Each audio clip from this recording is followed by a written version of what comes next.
আসসালামু আলাইকুম রহমতুল্লাহ। একটা ইম্পর্টেন্ট বিষয় নিয়ে কথা বলতে চাইতেছিলাম আসলে, কিন্তু বিষয়টা আমাদের দেশের মানুষের জন্য অনেকটা সেন্সিটিভ। কিছু ব্যক্তিগত এক্সপিরিয়েন্স থেকে কথাগুলো বলি। যেমন ধরেন, আমাদের দেশের মানুষরা বিদাত জিনিসটাকে খুব হালকা করে নেয়।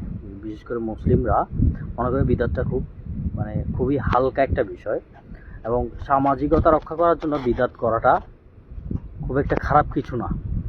আমাদের সোসাইটি মেনটেন করতে হবে। এখন আপনি দেখেন, এই মুসলিমরা যারা সুন্নাহকে বাদ দিয়ে সুন্নাহর বিকল্প কোনো নব আবিষ্কারকে গুরুত্ব দিচ্ছে, তারাই কিন্তু আবার মুসলিমরা বিভিন্ন জায়গায় মার খেলে, মুসলিমরা বিভিন্ন জায়গায় অপদস্থ হলে, মুসলিমরা জালিমের হাতে জুলুমের শিকার হলে, তারাই কিন্তু অনেক গরম গরম কথা বলছে বা ফেসবুকে প্রচুর পোস্ট দিচ্ছে, মুসলিম শাসকদেরকে গালিগালাজ করতেছে। কিন্তু আমরা কখনো কি এই ডিপ সলিউশন এটা কি ডিপলি স্টাডি করে দেখছি যে আসলে এটার আসলে সলিউশনটা কি? যে মুসলিমরা, আমি ছোট থেকে দেখতেছি বসনিয়া, চেচনিয়া, তখন আমি ছোট, টিভিতে দেখতাম, আমার আব্বা যখন টিভিতে দেখতাম, নিউজে দেখতেছি, বিবিসি, সিএনএন এই নিউজগুলোতে দেখতাম যে বসনিয়াতে মারতেছে, চেচনিয়াতে মারতেছে। তারপর বিভিন্ন মুসলিম কান্ট্রি, বিশেষ করে আমেরিকা সহ অন্য দেশের হাতে নির্যাতিত হচ্ছে। যুদ্ধের নামে আসলে কি জুলুম। এবং এই যুদ্ধ ছোটবেলা থেকে এখন পর্যন্ত আমেরিকার আক্রমণ থেকে বেঁচে আছে এরকম কোনো মুসলিম রাষ্ট্র আমি দেখিনি। আমেরিকা আর ইসরায়েল এরা কোনো না কোনো মুসলিম রাষ্ট্রকে বেছে নেয় নির্যাতন করার জন্য। আবার আমাদের পাশের দেশ দেখেন, বার্মায় মুসলিমরা খুব বেশি নির্যাতিত হয়। এখন সলিউশনটা কি? আমরা ধরেন আমাদের দুনিয়াতে আমরা যতদিন বাঁচি, খুব বেশি সময় তো মানুষের আয়ুটা না, মানুষের বয়স তো 1000 বছর না, একটা মানুষ তো 1000 বছর বাঁচে না। যে কতগুলো বছর বাঁচে, একজন মুসলিম হিসেবে আমাদের দুনিয়াতে আসার দায়িত্বটা কি? আমরা দুনিয়াতে কেন আসছি এবং কি করলে আসলে আমরা সুখে শান্তিতে থাকতে পারবো, কি আমাদের দায়িত্ব, এটা কোত্থেকে জানতে হবে? এটা আসলে কোরআন থেকেই তো জানতে হবে। কিন্তু আপনি দেখেন, মোস্ট অফ দ্য পিপল পড়ে থাকে যে হ্যাঁ, আমার সন্তান জন্ম নিছে, সে পড়ালেখা করবে, জিপিএ 5 পাবে, এসএসসি এইচএসসি, এরপর সে ভালো করে কম্পিটিটিভ জায়গায় ফিল্ডে পড়াশোনা করবে, সেখান থেকে সে আরও টপ কোথাও যাবে, অর্থাৎ সম্পূর্ণ ওয়ার্ল্ডলি ক্যারিয়ার নিয়ে চিন্তা করে। কিন্তু ওভারঅল শুধু এইসব বিষয় নিয়ে পড়ে থাকলে কি মুসলিমদের যে সমস্যা, এটা সমাধান হবে? যেমন ইরানের সাথে এখন আমেরিকা ইসরায়েলের যুদ্ধ, বা ইরানও এই সুযোগে মুসলিম দেশগুলোতে আক্রমণ করতেছে, এবং বাংলাদেশে অনেক মানুষ খুশি, মারা গেছে বাঙালি, তারপর বাংলাদেশের মানুষ খুশি। দেখেন সৌদি আরবে মারা গেছে বাঙালি, তারপর বাংলাদেশের মানুষ খুশি। কেউ বলে না যে এগুলো সলিউশনটা কোথায়? আফগানিস্তানে আমেরিকা আক্রমণ করলো, যুদ্ধ হলো, ফিলিস্তিনে লাগাতার ইসরায়েল আক্রমণ করে, মুসলিম মারা যায়, বার্মাতে প্রচুর মুসলিমকে হত্যা করা হয়েছে, ইরাকে মুসলিম হত্যা করা হয়েছে, সিরিয়াতে মুসলিমদেরকে হত্যা করা হয়েছে। এরকম প্রায় মুসলিম দেশগুলোতে মুসলিমরা কি মারা যায়, জালিমের হাতে নির্যাতিত হয়, এবং এটা খুব কমন। এটা সলিউশনটা কোথায়? এখন আমরা যদি যিনি আমাদের সৃষ্টি করছেন এক আল্লাহর ইবাদত করি, আল্লাহ তো আমাদেরকে প্রোটেক্ট করার কথা। এখন ইবাদতটা কি আসলে পারফেক্টলি হচ্ছে কিনা সেটা আমরা চিন্তা করি না। পারফেক্টলি হচ্ছে কিনা এটা কোথা থেকে জানবো? কোরআন থেকে। আমি সানগ্লাস পরার কারণটা বলি। আমি এখন সমুদ্র পাড়ে আছি, সমুদ্র পাড়ে এখানে প্রচণ্ড রোদ, এখানে সানগ্লাস ছাড়া চোখ করে রাখা হচ্ছে না, এই জন্য এই যে সমুদ্র দেখা যাচ্ছে। আচ্ছা, আমি মূল টপিকে চলে যাই। কেন কোথায় সলিউশন, এটা নিয়ে আমরা চিন্তা করি না। দেখেন, এই ঈদে আমি বাড়িতে গেছি, বাড়িতে তো গ্রামেরই কিছু পরিচিত মানুষ, ভাই বলেন, ভাতিজা বলেন, তারা আমার সামনে বসে আলোচনা করতেছে যে কেউ নতুন ঘর করছে, তাকে কিছু হুজুর ডেকে এনে কোরআন কি করছে, খতম দিছে, কয়েকজন 10 জন হুজুরকে কোরআন খতম দিছে, একজনে বলছে আমি তো 1,500 টাকা দিয়ে কোরআন খতম দিয়েছি, আরো 2বার খতম দিয়ে আসি, কারণ ওরা তাড়াতাড়ি শেষ করছে। বলছে আর বাদ দিতে, মানে 2বার তারা কোরআন খতম দিয়েছে এবং সে খুব প্রাউড ফিল করতেছে। বলছে হ্যাঁ আমি 2বার কোরআন খতম দিয়ে আসি হুজুরদেরকে দিয়ে। হুজুররা ফাঁকি দেয়, হুজুররা ঠিক মতো কোরআন খতম দেয় না।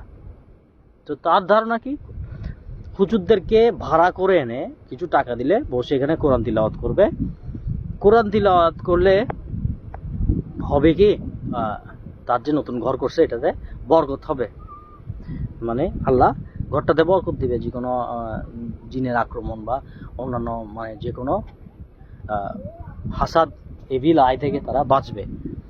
তো এগুলোর পাশাপাশি দেখেন, তারপর আমার এক ভাতিজা সে বলছে না তারা, আচ্ছা বাচ্চারা এখানে খেলতে যাচ্ছে জন্য বা এখানে যা চেঁচামেচি করতেছে এগুলো একটু তাকালাম। তো যাই হোক, আমার ভাতিজা বলতেছে ও 2,500 টাকা দিছে, 10 জন হুজুর আনেছে, তাদেরকে দিয়ে আধা ঘন্টার মধ্যে কোরআন খতম দিয়েছে। আসলে কি কোরআনটা জিনিসটাকে খতম দেওয়ার জন্য, এই যে খতম বলে মানে কোরআনকে আসলে খতম দেওয়ার জন্য, কোরআন হচ্ছে যে book of knowledge, book of miracle. পৃথিবীতে সবচেয়ে মিরাকুলাস যে জিনিসটা আল্লাহ রাব্বুল আলামিন পাঠাইছে সৃষ্টির শুরু থেকে শেষ পর্যন্ত, সেটা হচ্ছে কোরআন। এবং এটার ব্যাখ্যাটা আপনি না না খেয়াল করলে আপনি বুঝবেন না। রাসূলুল্লাহ সাল্লাল্লাহু আলাইহি ওয়াসাল্লাম কথাগুলো অনেক, আমার থেকে এটা যদি বলতে যাই অনেক কথা বলতে হবে, কিন্তু আমি দেখি কত শর্টকাটে বলা যায়। রাসূলুল্লাহ সাল্লাল্লাহু আলাইহি ওয়াসাল্লাম কী বলতেছে দেখেন, বলছে আমি কিয়ামতের ময়দানে, রাসূলুল্লাহ সাল্লাল্লাহু আলাইহি ওয়াসাল্লাম আমি কিয়ামতের ময়দানে সবচেয়ে বেশি প্রাউড ফিল করব আমার উম্মতের সংখ্যা নিয়ে। কারণ কি, আমার উম্মতের সংখ্যা অন্যান্য নবীদের চেয়ে বেশি হবে, কারণ সৃষ্টির শুরু থেকে শেষ পর্যন্ত যত মুজিজা তার মধ্যে আমাকে সবচেয়ে শক্তিশালী মুজিজা দেওয়া হয়েছে, সেটা হচ্ছে কোরআন। এখন দেখেন ঈসা আলাইহিস সালামের মুজিজা ছিল উনি আল্লাহর কাছে দোয়া করে মৃতকে জীবিত করতে পারতো, জন্মান্ধকে চক্ষু দিতে পারতো, সব আল্লাহর কাছে দোয়া করার মাধ্যমে। এবং মুসা আলাইহিস সালামকে একটা লাঠি দেওয়া হয়েছিল, যে লাঠিটা আল্লাহর ইচ্ছায় বাড়ি মারলে এটা বিশাল সাপে পরিণত এবং সকল জাদু খেয়ে ফেলতো, আরও অন্যান্য শক্তি ছিল। মুসা আলাইহিস সালাম নদীতে বাড়ি দিছে, নদী 2 ভাগ হয়ে গেছে, রাস্তা হয়ে গেছে। তো এগুলো মুজিজা। কিন্তু রাসূলুল্লাহ সাল্লাল্লাহু আলাইহি ওয়াসাল্লামের জীবদ্দশায় ওনার থেকে এই ধরনের মুজিজা ছিল। কিন্তু রাসূলুল্লাহ সাল্লাল্লাহু আলাইহি ওয়াসাল্লামের যে সবচেয়ে পাওয়ারফুল মুজিজা সে কোরআন। এই কোরআনটা অন্য নবীদেরকে যে মুজিজা দিছে তার চেয়ে ডিফারেন্ট। কেন?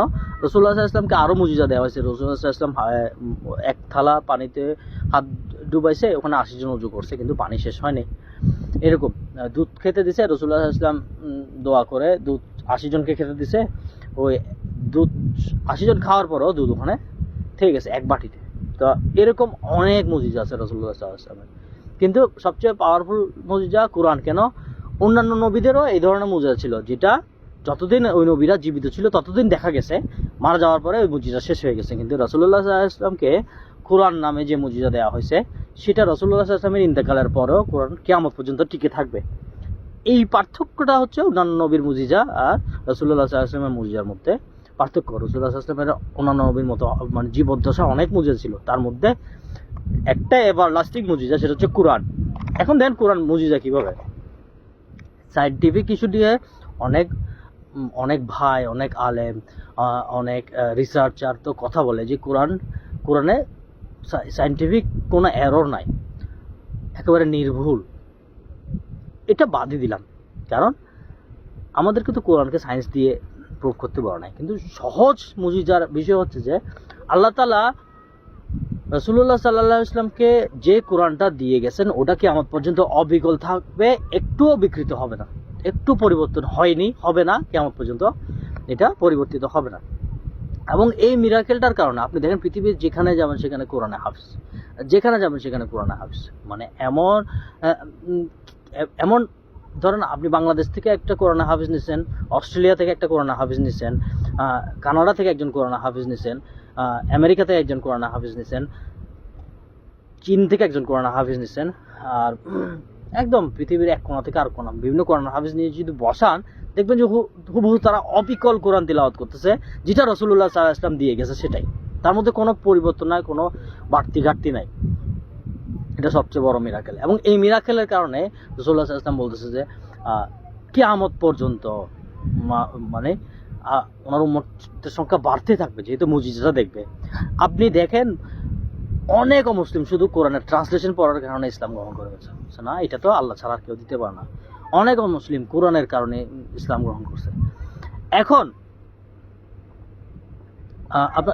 যেমন একজন খালিদ ইয়াসিন নামে অস্ট্রেলিয়ার একজন দায়ী একটা কথা বলছিল, পৃথিবীর সমস্ত বইও যদি আপনি কোরআন সহ সমস্ত বই যদি সমুদ্রে ফেলে দেন, তারপরও অন্য কোনো বই আর রিপ্রোডিউস করা যাবে না হুবহু, কিন্তু কোরআনকে হুবহু রিপ্রোডিউস করা যাবে এই যে বিভিন্ন কোরআন হাফিজের মাধ্যমে। এটা আল্লাহ রাব্বুল আলামিনের কোরআনের মুজিজা, কোরআনের অনেকগুলো মুজিজার একটা মুজিজা যে কোরআনকে আল্লাহ বলছে আমি নিজেই এটা হেফাজত করবো, এবং এটা হেফাজত করা হবে কতটুক পর্যন্ত, কিয়ামত পর্যন্ত। এটা মুজিজা, এটা মিরাকেল। এখন সলিউশনে আসি।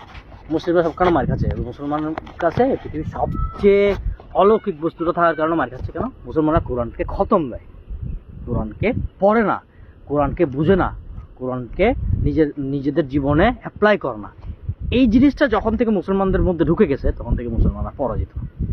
একটাই আপনি দেখেন, আপনি যদি সব কিছু ঘাটেন, সব কিছু দেখেন, সব কিছু ঘাটেন, সব কিছু অনেক রিসার্চ করেন, সলিউশন একটা, মানুষ কোরআন এখন আর পড়ে না, কোরআন এখন খতম দেয়।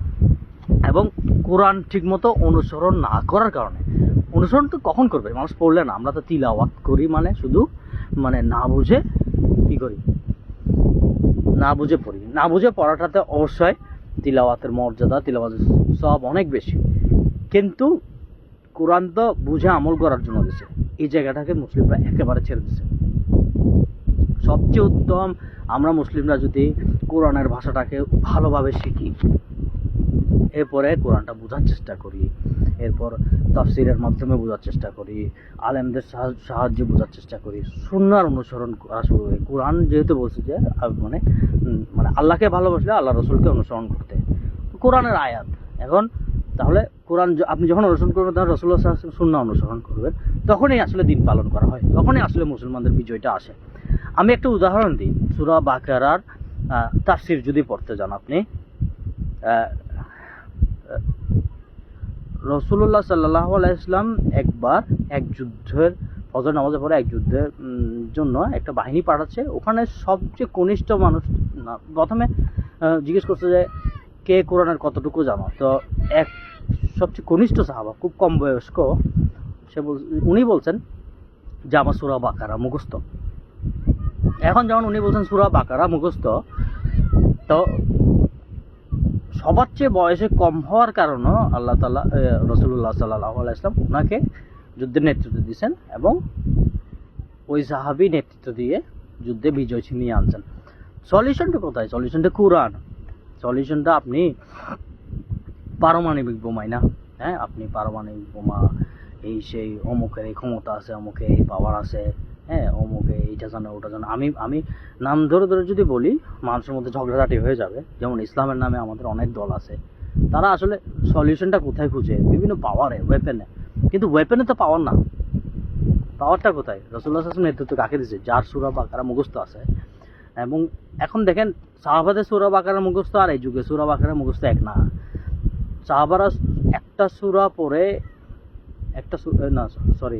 মনে হয় 10টা আয়াত পড়ে 10টা আয়াতের উপর আমল করতেন, তারপরে পরবর্তী 10টা আয়াতে যেতেন, এরকম ছিল। আমি একটু ভুল করলে দুঃখিত। তো সাহাবারা কোরআন পড়তেন আমল করার জন্য, কোরআন মুখস্থ করতেন তার উপরে অটল অবিচল থাকার জন্য। এখন কোরআন মুখস্থ করা হয় অনেক ক্ষেত্রে, অনেক বাবা মাই সন্তানকে কোরআন মুখস্থ করে এই জন্য যে আমার ছেলে হাফেজ, কোরআন হাফেজ, শো অফ। ওই বাবা মাকে যদি আপনি বলেন আপনার ছেলেকে কোরআন হাফেজ বানাচ্ছেন, আপনার ছেলেকে সঠিক সময়ে বিয়ে দেন, ও বাবা মা কিন্তু দেবে না। ওকে এস্টাবলিশ করাতে ওর দিন থেকে ছুটে যাওয়ার অবস্থা করে ফেলবে। আমার চোখে দেখা কোরআন হাফেজ আছে, কোরআন হাফেজ হয়ে খুব খুশি, বাবা মাও খুশি, কিন্তু সে গার্লফ্রেন্ডের পিছনে ছোটে। কেন ছোটে? ওর তো বিয়ের বয়স হয়ে গেছে, কিন্তু বাবা মা তো এটা বুঝে না। তাহলে এটা কোরআন অনুসরণ করা হলো? আমি কোরআন হাফিজের দোষ দিচ্ছি না, আমি দোষ দিচ্ছি আমরা মুসলমানরা কোরআনের জন্য জীবন দিয়ে দিতে রাজি, কিন্তু কোরআনের উপর নিজের জীবনটাকে বাস্তবায়ন করতে রাজি না। আমার পরিবার, আত্মীয় স্বজনের এমন অনেকে আছে, আমি যদি তাদেরকে আর্লি ম্যারেজের কথা বলি, আপনাকে সোজা পাগল বলবে। হ্যাঁ, তো আর্লি ম্যারেজটা কোরআন অনুসরণ করার একটা অংশ নাকি? একটা সহজ উদাহরণ দিলাম, এগুলো ছাড়া তো অনেক কিছুই আছে। যেমন রাসূলুল্লাহ সাল্লাল্লাহু আলাইহি ওয়াসাল্লাম বলেন না, প্রত্যেক বিধাতি পথভ্রষ্টতা এবং প্রত্যেক পথভ্রষ্টই জাহান্নামী। এখন আমার আত্মীয় স্বজনের ভিতর থেকে আমি আপনাকে একটা উদাহরণ দিই, যে পরিচিত একজন আত্মীয় মারা গেছেন। আমি বলছিলাম যে মারা যাওয়ার পরে আমাদের দেশে যে রীতি রেওয়াজগুলো আছে এগুলো বিদাত, ইসলামের নাম দিয়ে ইসলামেরই অবমাননা, গুনাহ হবে, আপনিও গুনাহগার হবেন, মৃত ব্যক্তির জন্য কোনো কল্যাণ হবে না, এটা করিয়েন না। বলতেছে যে না, আমার তো সমাজকে মেনটেন করতে হবে, আমি তো জানি এগুলো বিদাত, কিন্তু আমার সামাজিকতা রক্ষা করতে হবে। এটা এটা কি মুনাফিকি না? এটা আমি বলবো সোজা সাপটা মুনাফিকি। সে আসলে আল্লাহকে বাদ দিয়ে মানুষের ইবাদত করতেছে। সে আল্লাহকে খুশি করতে না যেয়ে মানুষকে খুশি করার চেষ্টা করছে। সামাজিকতা রক্ষা করতে হবে। কিয়ামতের ময়দানে আপনার এই সমাজ কোথায় যাবে? আমি যদি এই সমাজ যদি সুন্নায় ফেরত আসতে না পারি, প্রত্যেকটা বিদাত, আমি যে ওই যে বললাম, আসলে সুন্নাহ যদি আপনি অনুসরণ করেন, সুন্নাহ হচ্ছে প্র্যাকটিক্যাল। সুন্নাহ আপনার বিদাত হচ্ছে আপনাকে ইমপ্র্যাকটিক্যাল বানায় ফেলবে। আমি সহজ কিছু বিদাতের কথা বলবো। যেমন ধরেন, এই যে আমাদের গ্রামে বললো যে কোরআন খতম দেয়, হুজুর দিয়ে খতম দিলে কি তার পরিবারে বরকত আসবে? কোনোদিনও তার পরিবারে, তার ঘরে কোনো বরকত আসবে না। সে যদি খতম গুনাহগার হবে। কেন? বরকতটা কখন আসবে? সে যখন কোরআনটা পড়বে, কোরআনের ওপর, যেমন যে ব্যক্তি আমাকে বলছে উনি পর্দার ধারই না, পারলে আমার চোখের সামনে উনি মহামেশ তো গোলাগুলি করছে, যতটুকু মনে পড়ে, যদি পর্দার ধারই না, ওনার জীবনে কেন কল্যাণ আসবে আপনি বলেন? অর্থাৎ কোরআন অনুসরণ করার মধ্যে কল্যাণ। কোরআন খতম হুজুর থেকে আনে, এই হুজুররাও কেমন, ওনারাও জানে যে এইসব ভাওতাবাজ, হুজুররাও ইনকামের জন্য এগুলো করতেছে। আমি সব হুজুরকে দোষারোপ করতেছি না, কিন্তু কিছু হুজুর আছেন যে ওনারাও জানেন যে এর মধ্যে কোনো কল্যাণ নাই, ঠিক আছে? কোরআনের বিনিময়ে আয় উপার্জন হয়ে গেছে নাকি? অর্থাৎ কোরআনটা যদি আপনি অ্যাপ্লাই করেন, কোরআনে সালাত আদায় করেন, আপনি দাড়ি হেফাজত করেন, দাড়িকে বাড়াতে বলছে দাড়ি বাড়ান, আপনি সুন্নাহ মোতাবেক বিবাহ করেন, আপনি সুন্নাহ মোতাবেক সন্তান প্রতিপালন করেন, আপনি সুন্নাহ মোতাবেক হালাল উপার্জন করেন, আপনি সুন্নাহ মোতাবেক মানুষকে জুলুম করা থেকে বিরত থাকেন, আপনি সুন্নাহ মোতাবেক রাগ সংবরণ করেন, এভরিথিং যতটুকু। মানুষ তো পারফেক্ট না, কিন্তু কোরআন বুঝে পড়ার আমল করার মধ্যে একটা সলিউশন কি, এটা আপনাকে বারবার রিমাইন্ড করবে, what is right, what is wrong, what is right, what is wrong. তখনই তো মুসলমানদের বিজয়টা আসবে নাকি? মুসলমানদের বিজয় কেন আসবে? শুধু ওই ফেসবুকে আমি অমুক শাসককে গালি দিলাম, তমুক শাসককে গালি দিলাম, মানে এটা করলে এটাই কোরআন সুন্নাহ থেকে এই সলিউশনটা দেওয়া হয়েছে যে আমি শাসকদেরকে খালি গালিগালাজ করবো আর সলিউশন চলে আসবে। আরে আমাদের দেশে যে মুসলিমরা আছে, এরা আপনি দেখেন হজে যায় বিজ্ঞাপন দেয়, ছবি তুলে ভিডিও করে, হজে যায়, ওমরায় যায়, ফেসবুকে করে। তো আল্লাহর ইবাদতকে আসলে এই বিজ্ঞাপন দেওয়ার জন্য আমার একটা খালিদ বিন ওয়ালিদ রাদিয়াল্লাহু তাআলা আনহুর একটা কথা মনে আছে। উনি মানে গোপনে ওমরা করে চলে গেছেন, মানে একটা সময় যুদ্ধ থেকে এসে গোপনে ওমরা করে চলে গেছেন, কেউ জানতে পারে না, কেউ খেয়ালও করে নাই। তো নফল ইবাদত ছিল এরকম গোপনীয়তার বিষয়, ফরজ ইবাদত দেখাই করাটা উত্তম। তাফসিরেই আসছে, তাফসির ইবনে কাসির আসছে, ফরজ ইবাদতটা দেখাই করাটা উত্তম, কারণ ফরজ ইবাদত লুকায় করার কিছু নাই, কিন্তু নফল ইবাদত গোপনে করা উত্তম। এইরকম প্রতিটা বিষয় আমরা যদি প্রতিটা বিষয় যে কোনো কাজ করার আগে কোরআন থেকে করতেছি কিনা, সুন্নাহ থেকে করতেছি কিনা, এভাবে চিন্তা করে করি। তো যেটা বলতেছিলাম, এভাবে যদি কোরআনটাকে অনুসরণ করি, তখনই তো বিজয় আসবে মুসলিমদের পরাজয়ের মূল কারণ হচ্ছে আমরা কোরআন অনুসরণ করি না। কোরআন অনুসরণ করি না কেন? কোরআনটা আসলে অনুসরণ করার বিষয় হচ্ছে কোরআন তিলাওয়াতের মাধ্যমে, কোরআনটাকে বোঝার মাধ্যমে, কোরআনের তাফসির পড়ার মাধ্যমে। শুধুমাত্র অন্ধভাবে হুজুরদের বিশ্বাস করা না। আমরা অবশ্যই আলেমদেরকে অনুসরণ করবো, কিন্তু আলেমদের মধ্যে একটু ভুল ত্রুটি থাকতে পারে, সেটা আমাদের মেনে নিতে হবে না? একজন আলেম যদি বুঝে শুনে সুন্নাহকে অ্যাভয়েড করে সে বিদাতকে মেনে নেয়। যেমন একজন বাংলাদেশের চট্টগ্রামের একজন আলেম, আমি ওনার একটা বক্তব্য শুনতেছি, উনি এরকম বলছেন যে আমরা বুখারী শরীফকে প্রতিদিন কি করি,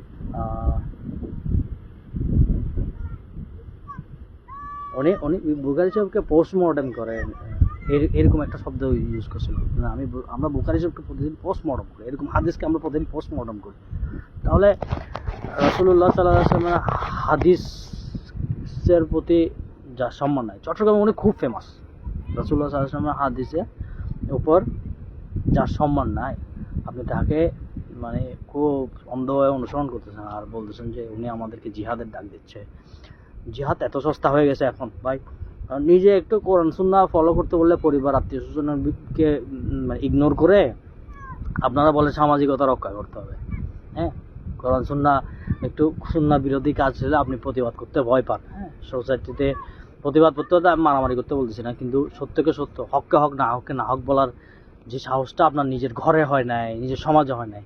আপনি খালি হ্যাঁ অমুক শাসক অস্ত্র নিচ্ছে না, অস্ত্র নিয়ে যুদ্ধ, অমুক শাসক নিজের দেশের মানুষকে যুদ্ধ থেকে বাঁচায় রাখে, নিরাপদে রাখার চেষ্টা করতেছে, সেটাতে আপনি তাকে গালিগালাজ করতেছেন। অথচ আপনার নিজের দেশে কি কত রকমের নোংরামি, ইসলামকে কীভাবে অপমানিত করা হচ্ছে বিদাতের মাধ্যমে, মাজারে বলেন বা অন্যান্য জায়গায় বলেন, বিদাতের মাধ্যমে বলেন, শিরকের মাধ্যমে বলেন। মুসলিমরা শিরক কীও বুঝে না, এখানে আপনি বলতেছেন যে না যুদ্ধ করতে হবে। এই যুদ্ধটা আগে করেন, আপনি শিরক বিদাত উৎখাত করেন, বিজয় আসে কি না আসে দেখেন। বিদাত উৎখাত করলে তো মানুষ সুন্নাহর অনুসরণ করবে, আর সুন্নাহর অনুসরণ করলে তো বিজয়টা আসবে। এই সহজ কথা আপনি বুঝেন না কেন? রাসূলুল্লাহ সাল্লাল্লাহু আলাইহি ওয়াসাল্লাম তো 40 বছর মক্কায় কুরাইশদের মধ্যে ছিলেন। এরপরে কোরআন নাজিল হওয়ার পরে মুসলমানদের মধ্যে সুন্নাহ অ্যাপ্লাই করার পরে তো বিজয়টা আসছে। মুসলমানদের মধ্যে সুন্নাহ পূর্ণভাবে অ্যাপ্লাই করার পরে তো মুসলমানরা পুরো পৃথিবী দখল করছে। এই সহজ কথা আপনি বুঝেন না। সুন্নাহর মাধ্যমে বিজয় আসবে, কোরআন এবং সুন্নাহর সঠিক অনুসরণের মাধ্যমে বিজয় আসবে। খালি যুদ্ধ, খালি যুদ্ধ, খালি জিহাদ, খালি মারামারি, খালি খুনাখুনি। জিহাদ কি এত সস্তা? জিহাদের রুলস শিখতে হবে। জিহাদের রুলস শিখে তারপরে না জিহাদের বিষয়টা আসতেছে। তো এটাই হচ্ছে আমার কথা। বলতে চাইলে আরও অনেক কথা। আসলে বিদাতের আমি আরেকটা উদাহরণ দিই। আমাদের গ্রামে একটা ঘটনা ঘটছে। আমার আব্বার কবরের সামনে গিয়ে, তো আমার আব্বার কথা স্মরণ করে কান্না আসতেছিল। তো এক হুজুর কিছু দৌড়ায় আসে আমার পাশে দাঁড়াইয়ে কী করছে, খুব দ্রুত, মানে এটা কোরআন রহমান, সূরা আর রহমান সহ মানে এত দ্রুত পড়তেছে, সূরা আর রহমান সহ বিভিন্ন সূরা পড়তেছে। হ্যাঁ, তারপরে দুই হাত তুলে দু হাত কষে একদম ডলাডলি করে মনে করছে ওনার আত্মার মাগফিরাত কারণ করে। এখন উনি যেটা করছে এটা সম্পূর্ণ শোঅফ, এবং শোঅফের উদ্দেশ্য কি? উনি চায় আমি ওনাকে টাকা দিই, যেটা সত্য কথা, একদম সত্য কথা। উনি আমাকে দেখা মাত্র কেন ওখানে যায়, দৌড়ায় যায়, আমার পাশে যায় দৌড়া করতে হবে। এবং উনি মুখ ফুটে একদিন বলছে যে ওনাকে টাকা দিতে, উনি কবর পারে কোরআন পড়বে। তো কোরআনকে কবর পারে পড়ার জন্য, আর কোরআনকে একজন মৃত ব্যক্তির কোনো অভিভাবক জীবিত আছে তার পাশে গিয়ে এটা কোরআন পড়ে হাত তুলে দোয়া করলে কি মানে তাকে কিছু টাকা দিব, এটা আমার আব্বার কি হবে? আত্মার মাগফিরাত হবে? অথচ সুন্নাহ মোতাবেক মৃত ব্যক্তির জন্য করণীয় কি কি আসছে? সদকা জারিয়ার ব্যবস্থা করা, নেককার সন্তান হওয়া, দোয়া করা নিজে নিজে। এখন আমি হুজুরকে দোয়া করলাম, হুজুরে কি দোয়া করলো না করলো আমি কেমনে জানি? দোয়া তো আমি করবো, দোয়া আমরা সন্তানরা যারা বেঁচে আছি তারা করবো। তো এগুলো হচ্ছে যে সব কিছু মানুষের ধর্মকে বিক্রি করে আয় উপার্জনের মাধ্যম বানিয়ে ফেলা, এবং এই বিষয়গুলোর প্রতিবাদ করার রাসূলুল্লাহ সাল্লাল্লাহু আলাইহি ওয়াসাল্লাম সুন্নাহর অবমাননার প্রতিবাদ করার সাহস এই বাংলাদেশের অনেক মানুষের নাই। কিন্তু অমুক দেশের শাসক দালাল, অমুক দেশের শাসককে মারতে হবে, অমুক দেশের শাসককে খুন করতে হবে, খালি এগুলো। অথচ দেখেন, আমি ছোট থেকে যতটুকু দেখছি, যত যুদ্ধ হয়েছে মুসলিম দেশের ক্ষতি হয়েছে, অমুসলিমদের দেশের কোনো ক্ষতি হয়নি। এবং এরা এটাই চায়, লিবিয়ার গাদ্দাফিকে মেরে ফেলা, লিবিয়াটা নষ্ট হয়ে গেছে। অথচ লিবিয়ার মানুষ আগে অনেক শান্তিতে ছিল। অর্থাৎ যত জিহাদের অপব্যাখ্যা করা হয়, যত মানে রেবেলটা করা হয়, এর সলিউশন আসে যে কাফিররা আমাদেরকে লুটপাট করে খায়, মুসলিমরা ধ্বংস হয়ে যায়, মুসলিমদের দেশটা নষ্ট হয়ে যায়। এই সহজ কথাটা কেউ বুঝতে চায় না, সবাই পাগলের মতো উন্মাদের মতো করে, মানে এই অমুক শাসন দালাল, তুমি কি আমি কি, আমরা কি দিনকে ঠিক মতো পালন করছি? আমরা কি আসলে কোরআন সুন্নাহ পড়ে দিয়েছি? আপনি কোরআন সুন্নাহ, বাংলাদেশে এমন অবস্থা, আপনি যদি কোরআন সুন্নাহর কথা বলেন আপনাকে ইহুদির দালাল বলবে। আপনি বিদাত করেন, আপনাকে সবাই আপনাকে খুব খুশি যাবে, বলবে আরে এই ছেলেটা তো খুব সামাজিক। আমার এই সমাজকে দিয়ে কী করবো? আমি যদি মরার পরে জাহান্নামে যাই, আল্লাহ মাফ করুক, আল্লাহ আমাদেরকে জাহান্নাম থেকে রক্ষা করুক, আল্লাহ আমাদের কবর আযাব থেকে রক্ষা করুক। মরার পরে যদি আমরা এখানে যাই, আমরা এই সামাজিকতা দিয়ে কী করবো? এই সামাজিকতা আমাদের কোনো দরকার নেই। আমাদের দরকার যে কোরআন সুন্নাহকে এস্টাবলিশ করা, কোরআন সুন্নাহ বেশি বেশি পড়া এবং কোরআন সুন্নাহ বেশি বেশি প্রচার করা এই সমাজে। এটা আমাদের সবচেয়ে বেশি বড় দায়িত্ব। তারপরে ধরেন মৃত ব্যক্তির পরে যে মেজবানি করা হয় মৃত ব্যক্তি মারা যাওয়ার পরে, এটা নিয়ে দেখেন অনেক পরিবার আছে যে সমাজ এমনভাবে চাপ দেয়, তারা কি করে মানে ধার কর্য করে হলেও জায়গা বিক্রি করে হলেও গরু জবাই করে মেজবানি দেয়। যে বিধাত না বোঝার কিছু আছে? ইসলাম কি এরকম বলছে? কেউ তার পরিবারের কেউ মারা গেলে সে কিভাবে তার জন্য মাগফিরাত কামনা করে সেটা তার তার ব্যাপার। সে সিজদায় কান্না করে, তাহাজ্জুদ পড়ে, টুকটাক দান সৎকার করে, সে তার সামর্থ্য অনুযায়ী সে আল্লাহকে খুশি করবে। কিন্তু আপনার কাজ কি? আপনি যে এই ব্যক্তি মানুষটা মারা গেছে ওইটা নিয়ে আপনার ব্যবসা, ধর্ম ব্যবসা। এটা বুঝেন না আপনার সহজে, ধর্ম ব্যবসা। হ্যাঁ, আল্লাহর কাছে কিছু চাইতে মাজারে যাইতে হবে কেন? যেখানে আল্লাহ তাআলা বলছে প্রতিদিন রাতে তাহাজ্জুদের সময় যদি আপনি আল্লাহর কাছে দোয়া করেন, আল্লাহ দোয়া কবুল করবে। আল্লাহর কাছে কিছু চাইতে আপনার থেকে মাজারে চলে যেতে হয়, সব রকমের আকাম কুকাম করতে হয়, মানে এমন কোনো আকাম কুকাম বাকি রাখেন না। অথচ আল্লাহ বলছে, রাসূলুল্লাহ সাল্লাল্লাহু আলাইহি ওয়াসাল্লাম বলছে প্রত্যেক ব্যক্তিরই দোয়া কবুল হয় যদি সে তাড়াহুড়া না করে। অর্থাৎ দোয়া কারো তাড়াতাড়ি কবুল হয়, তাড়াতাড়ি কবুল হয়। মানুষ দোয়া করা ভুলে গেছে, মানুষ মনে করে মাজারে যেতে হবে, আল্লাহকে বাদ দিয়ে অন্য কিছুর উপর নির্ভরশীল হয়ে গেছে। এই কথাগুলো বাংলাদেশের মুসলিমদেরকে আগে বুঝান। আপনি অমুক দেশে তমুক দেশে নিয়ে পড়ে আছেন, অথচ আপনি কি করবেন অমুক দেশে তমুক দেশে, কি ক্ষমতা আছে আপনার? হ্যাঁ, আপনি তাওহীদ নিয়ে একটু আইডিয়া নেই, আপনার আইডিয়া কি পারমাণবিক বোমা নিয়ে? আপনি একদম জিও পলিটিক্স এক্সপার্ট হয়ে গেছেন, কিন্তু ইসলাম নিয়ে আপনার, কোরআন সুন্নাহর নলেজ নিয়ে আপনার খুব মাথা ব্যথা। শুধু রাজনীতি রাজনীতি রাজনীতি। আমার এরকম আমি হয়তো বা মনে পড়লে আরও অনেক কথা বলবো, কিন্তু আমার সব কথা শেষ কথা হচ্ছে যে মানুষ যদি কোরআন সুন্নাহ ডিপ স্টাডি করা শুরু করে, মুসলিমরা এবং আলেম কে সত্য কথা বলছে কে মিথ্যা কথা বলছে ইসলামের নামে, সেটা যদি যাচাই বাছাই করে পালন করে, কে আলেম কে জাস্ট মানুষের ইমোশন নিয়ে খেলা করতেছে, কে শুধু কোরআন সুন্নাহকে শুধু রাজনীতির, আমি সব কিছু খারাপ বলছি না, জাস্ট বুঝাচ্ছি যে একেবারে কোরআন সুন্নাহ ফলো করে না, সেটা একেবারে ভণ্ড। হ্যাঁ, তাকে আবার ইসলামিক রাজনীতি নিয়ে তার অপমান করার কোনো অধিকার নাই। কিন্তু আমি শুধু এটা বলতে চাচ্ছি, কোরআন সুন্নাহ ডিপ স্টাডিটা যত বাড়বে, কোরআন সুন্নাহ ডিপলি যে যত প্রচারণা করা হবে, ততই মুসলিমদের বিজয়টা কাছে আসবে। কোরআন দিয়ে মুসলিমদের বিজয় আসবে। কোরআন পড়তে হবে, কোরআন বুঝতে হবে, কোরআনের উপর আমল করতে হবে, কোরআন প্রচার করতে হবে।